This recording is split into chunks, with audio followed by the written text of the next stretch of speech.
Hi guys, இன்னைக்கு வந்துட்டு ஒரு ஃபீல்டிங் செஷன் சொல்லியிருக்காங்க. அதனால ஒரே குஷியா இருக்கும், எக்ஸைட்டடா இருக்கும். நாங்க கிளைமேட் சூப்பரா இருக்கு, செம்ம இருக்கு. கொஞ்சம் மழை வர மாதிரி இருக்காங்க பாருங்க, க்ளவுடியா இருக்கு. பட் வெயில் இல்ல, சோ பண்றதுக்கு ஜாலியா இருக்கும். சூப்பரா இருக்குங்க. நாங்க அப்புறம் நனையாட்டி ஃபீல்டிங் செஷன் வீடியோவோட நான் உங்களுக்கு அனுப்புறோம். ஆக்சுவலா எங்களுக்கு ஒரு ட்ரெடிஷன் இருக்குங்க. ஃபீல்டிங் செஷனா வந்துட்டு நாங்க அது சேலஞ்சா மாத்திடுவோம். யார் வந்துட்டு கம்மி டிராப் விடுறாங்களோ அவங்களுக்கு வந்துட்டு நிறைய டிராப் விட்டாங்க இளநீ வாங்கி தருவாங்க. ஆமாங்க, யார் கேள்வி வாங்கிக்கிறாங்க கடைசியில பாக்கலாம். செஷன் ஆரம்பம்லாம் அமோகமா இருந்துச்சுங்க. எல்லாம் ரெண்டு பேரும் படாக் படாக் குடிச்சு போட்டோம். ரெண்டு பேரும் ஒவ்வொருத்தங்களுக்கு சளைச்சதே இல்லைங்கிற மாதிரி மாறி மாறி ஜம்முன்னு குடிச்சிட்டு இருந்தாங்க. ஏதோ ஒரு கரடி கண்பட்டு ஒரு அழகான கேட்ச விட்டு தொலைச்சிட்டு இருக்கு. இவ்வளவு அழகா யாராச்சும் டிராப் பண்ணி பாத்திருக்கீங்களா? இவன் மட்டும் என்ன கேட்ச் பிடிக்க சொன்னா கோணம் தட்டிட்டு விளையாண்டுருக்காங்க. இப்போதைக்கு ஈச் ஒன் டிராப் பண்ணி டிரால இருக்கோங்க. Flat catch, high catch, running கேட்ச்னு எல்லா விதமான கேட்சும் பிடிச்சோங்க. கேட்சை பிடிச்சமா ஓரமா போனமாட்டு இல்லாம மலமாடு மாதிரி நின்று எனக்கு வேற முட்டி கூட வச்சுட்டாங்க. நான் பூனை மாதிரி குறுக்க போன காரணத்தினால அது வந்து நாங்கள் கணக்கெடுத்துக்கல. இப்போ வரைக்கும் ரெண்டு பேரும் ஈக்குவல் ஸ்கோரில் தான் இருக்கோம்.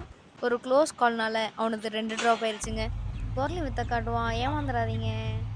அதாவது கேஸ் நான் ஜெயிச்சிட்டேன். வேற 2 டிராப் நல்லா வந்துட்டு ஒன்று க்ளோஸ் பண்ண உங்களுக்கு வந்துட்டு அதை போடுறோம். 2 டிராப் பண்ணிட்டாங்க, நான் ஒரு டிராப் பண்ணேங்க. ஸோ தோத்தது இவங்க தான். இவங்க எனக்கு இளநீ வாங்கி தர போறாங்க. அதையும் நான் இந்த வீடியோல காட்டுறேன். சாதா இளநீ பார்த்தாதுன்னு செவ்வெளநீ வேற ஒரு கேடுங்க இவனுக்கு. இந்தாப்பா தெம்பா இளநீ குடிச்சிட்டு அடுத்த தடவை ஜெயிக்கிற வழியை பாரு. தேங்காய் கூட ஒழுக்கமா திங்க தெரியல, உனக்கு இளநீ வேற கேக்குது. எப்படியோ எனக்கு ஒரு மை வச்சுட்டேங்க.